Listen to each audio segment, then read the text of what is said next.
ఓం నమో వెంకటేశాయ. అల్లు అర్జున్ గారు నటించిన పుష్ప 2 మూవీ ఇప్పుడే చూసి వచ్చాను. రాజా మాతంగి గెటప్ లో బ్లూ కలర్ శారీలో అల్లు అర్జున్ గారు జాతర సీన్ ఎరగదీసినారు.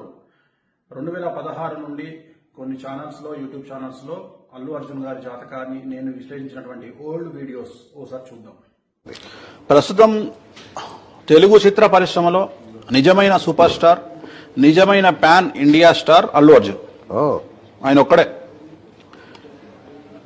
100 కోట్ల రెమ్యునరేషన్ తో 300 కోట్ల కలెక్షన్ తో దూసుకుపోతున్నటువంటి వ్యక్తి. ఆయన జాతకం రాబోయేటువంటి 10 సంవత్సరాలు ఇలాగే ఉంటది. సో ఆయనకు తిరుగులేదు. మరో స్టార్ హీరో అల్లు అర్జున్.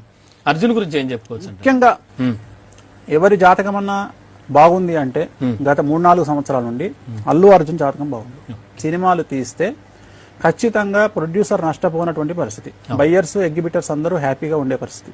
కాబట్టి అల్లు అర్జున్ జాతకం మాత్రం ఖచ్చితంగా అనుకూలంగా ఉంది. ఈ సంవత్సరం కూడా టాలీవుడ్ నుంచి మరో సెన్సేషనల్ హీరో అల్లు అర్జున్ గురించి మాట్లాడుకోవాలి.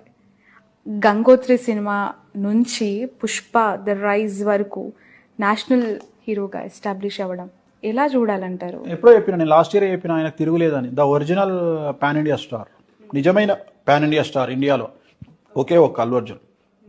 ఆయన జాతకం తిరుగులేదు ఇంకా 15 ఏళ్ళు. ఓకే, ప్రతి సినిమా సక్సెస్ అంటారా? Guarantee minimum.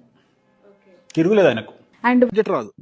సో జాతకం, ఇప్పుడు అల్లు అర్జున్ జాతకం ఏంటంటే ఆయన సూపర్ స్టార్ జాతకము. ఇంకో 10 ఏళ్ళు తిరుగులేదు. ఆయన 10 ఏళ్ళు కూడా పాన్ ఇండియా స్టార్ గానే ఉంటాడు. ఆయన 10 ఏళ్ళు ఏ సినిమా తీసినా గానీ ఖచ్చితంగా మినిమం 200 కోట్లు వసూలు చేస్తుంది. ఓకే, అంటే ఇప్పుడు ఉన్న హీరోల పరంగా అయితే అల్లు అర్జున్ గారు అల్లు అర్జున్ టాపెస్ట్ హీరో. అంటే